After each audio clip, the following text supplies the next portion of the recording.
जदयू के जन सुनवाई कार्यक्रम में आज शिक्षा मंत्री विजय कुमार चौधरी, खाद्य आपूर्ति मंत्री लेसी सिंह और अल्पसंख्यक कल्याण मंत्री जमा खान पहुंचे थे और एक एक कर कार्यकर्ताओं की शिकायत सुनी।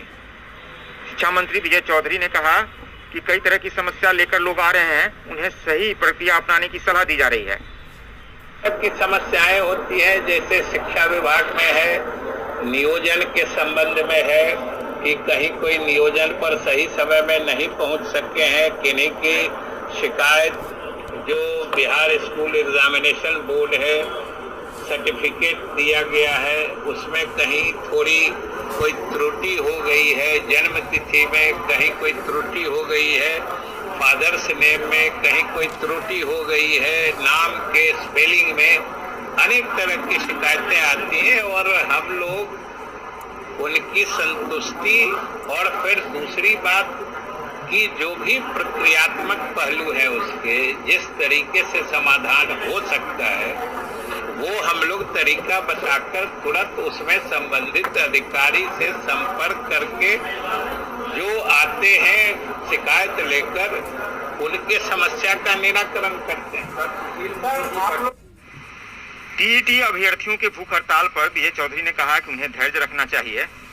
पूरी प्रक्रिया अपनाने के बाद ही दूसरे श्रेणी की जो नियुक्तियां बचेगी उसमें नियुक्ति की जा सकेगी। भूख हड़ताल पर बैठे टीईटी काउंसलिंग को लेकर के अभ्यर्थी बाहर भूख हड़ताल पर बैठे हैं।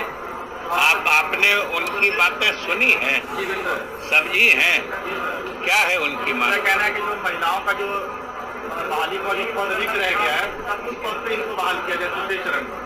आपको क्या लगता है कि जो पद महिलाओं के लिए आरक्षित है उस पर सरकार तुरंत पुरुषों को बहाल कर सकती है कि उसके लिए आवश्यक प्रक्रिया करनी होगी? तो अभी तो पूरा चरण भी कंप्लीट नहीं हुआ है, अभी तो अलग अलग स्टेज में ये नियुक्ति की प्रक्रिया चल रही है।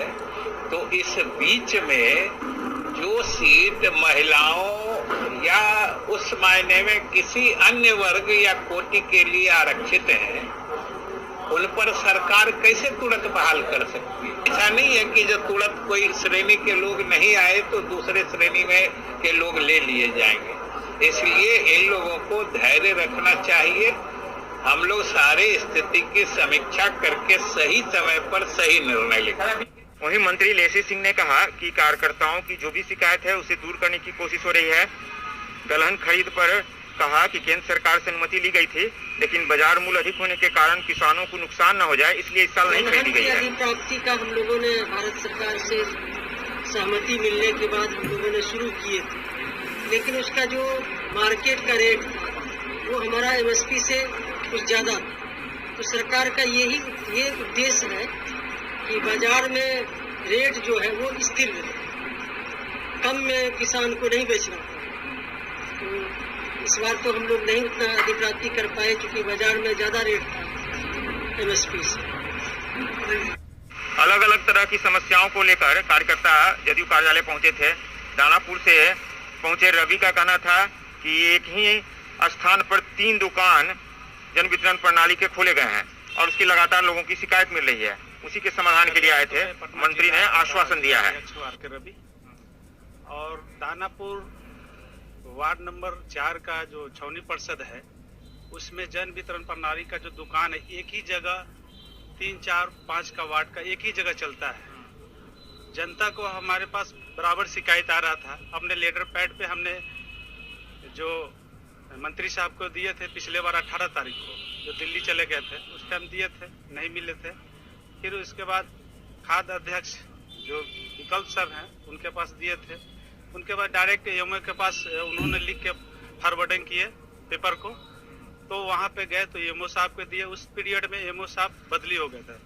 उस टाइम एमओ साहब ने उस जगह को कार्रवाई किए तो सुचारू रूप से साफ सुथरा किया और कहा कि हम दुकान खोलेंगे। तो जनता भी हमको बोला कि आपका दुकान जो है चालू हो गया। हम उसका आश्वासन दिए कि चालू हो गया है, उसके बाद जो समस्या होगा बोलिएगा। फिर साफ सुफ करके फिर उसी जगह जो लाल कोठी का जो है 3 नंबर 5 नंबर वार्ड एक ही जगह पे फिर उसी जगह दुकान खोलना शुरू। बहुत सारे जनता लोग प्रभावित पड़ा।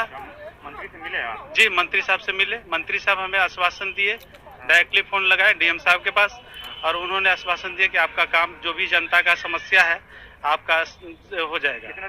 जदयू कार्यालय में मंगलवार से शुक्रवार तक जन सुनवाई कार्यक्रम का आयोजन हो रहा है, जिसमें मंत्री कार्यकर्ताओं की शिकायत को अधिक से अधिक दूर करने की कोशिश कर रहे हैं। अविनाश, ईटीवी भारत, पटना।